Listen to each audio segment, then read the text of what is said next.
حج یاد رہے 3 قسم کے ہیں. کتنی قسم کے ہیں؟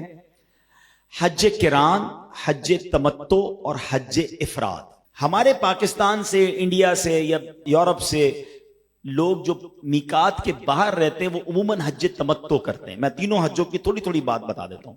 حج تمتع وہ ہوتا ہے کہ آپ عمرے کا احرام باندھتے ہیں اور مکہ پاک پہنچتے ہیں، عمرہ کرتے ہیں اور احرام کھول دیتے ہیں، فارغ ہو جاتے ہیں حلق وغیرہ کرانے کے بعد. اب آپ اپنے گھر کے کپڑوں میں وقت گزارتے ہیں اور حج پر جانے سے پہلے یعنی منی عرفات جانے سے پہلے پھر احرام پہنتے ہیں اور اب حج کرتے ہیں. یہ آسان حج ہے. اس کا نام کیا ہے؟ حج تمتع. اور یہ حج کرنے والا کہلاتا ہے متمتع. حاجی کو کہتے ہیں متمتع. مشکل ہے، تمتع کرنے والا، آسان کر دو. دوسرا حج ہے حج افراد.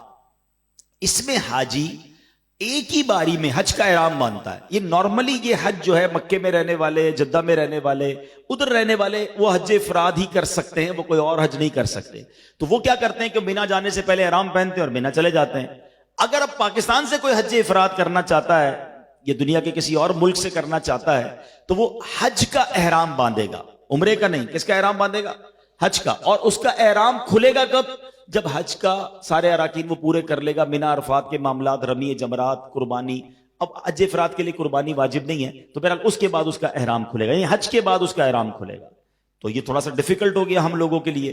اچھا، تیسرا حج کیا ہے؟ وہ ہے حج قران. اچھا، نبی پاک علیہ الصلوۃ والسلام نے زندگی میں ایک ہی حج فرمایا اور وہ کون سا حج کیا؟ حج قران. اچھا، حج قران افضل بھی ہے اور تھوڑا سا ڈیفیکلٹ، مشکل بھی ہے. کہتے جو چیز مشکل ہوتی ہے اس کا ثواب بھی زیادہ ہوتا ہے. تو حج قران کا معاملہ یہ ہے کہ اس میں ہم 2 چیزوں کا ایک ساتھ احرام پہنتے ہیں، عمرے کا اور حج کا. ٹھیک ہے. اب عمرے اور حج کا جب آپ نے احرام پہن لیا تو آپ جا کر عمرہ تو کریں گے مگر احرام نہیں اترے گا. آپ حج تک احرام میں ہی رہیں گے اور پھر حج کرنے کے بعد منی عرفات کے معاملات، رمی جمرات، قربانی کے بعد، حلق کروانے کے بعد آپ کا احرام اترے گا. تو پتہ یہ چلا کہ 3 قسم کے حج ہیں. تو اب نارملی مشورہ ہم یہ دیتے ہیں کہ جس کی فلائٹ آخری ہے، آخری میں جا رہا ہے، بالکل 4-5 دن بعد ہی حج ہے، 2 ذی الحجہ، 3 ذی الحجہ، 4 ذی الحجہ کی فلائٹ ہے، تو اب اگر وہ ہمت کر کے حج قران کر لے تو عام لوگوں سے 4-5 دن زیادہ احرام باندھنا پڑے گا لیکن اس کو حج قران کا ثواب مل جائے گا. جو شروع کی فلائٹوں سے جا رہے ہیں ان کے لیے آسان نہیں ہے کہ اتنا لانگ ٹرم میں احرام باندھ سکیں، تو وہ پھر حج تمتع کر لیں. اور میرا ایک اور مشورہ رہتا ہے کہ جو پہلی بار جا رہا ہے نا وہ حج تمتع ہی کرے. پہلے پریکٹس ہو جائے اس کو کہ کیا کیا پرابلمز آتی ہیں احرام کی، کس طرح پابندیاں ہیں، کتنا لمبا سفر ہے.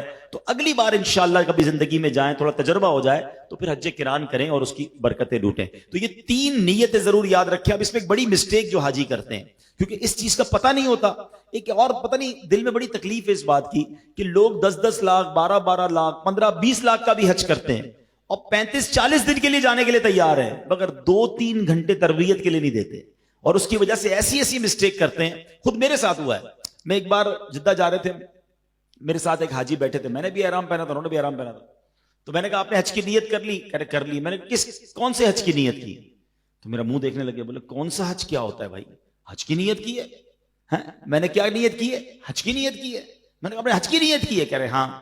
اب آپ مجھے بتائیں گے ان کا کون سا حج ہو گیا؟ حج افراد. کون سا حج ہو گیا؟ اور حج میں ابھی 25-30 دن باقی ہوں. تو اب اس کا مطلب اس کا احرام عمرہ کر کے نہیں اترے گا. اچھا، وہ جا کر کرتے تمتع ہیں کیونکہ سنا تو یہی ہوتا ہے کہ جانا ہے، عمرہ کرنا ہے، حلق کروانا ہے، احرام اتار دینا ہے، لیکن نیت کون سی کر کے آئے؟ حج افراد کی. تو پھر تو بڑے مسائل ہو گئے، دم ہو جائے گا. تو پیارے اسلامی بھائیوں، تربیت لینا یہ بہت ضروری ہے کہ ہم نے کون سی نیت کرنی ہے اور کس نیت سے ہم نے احرام پہننا ہے.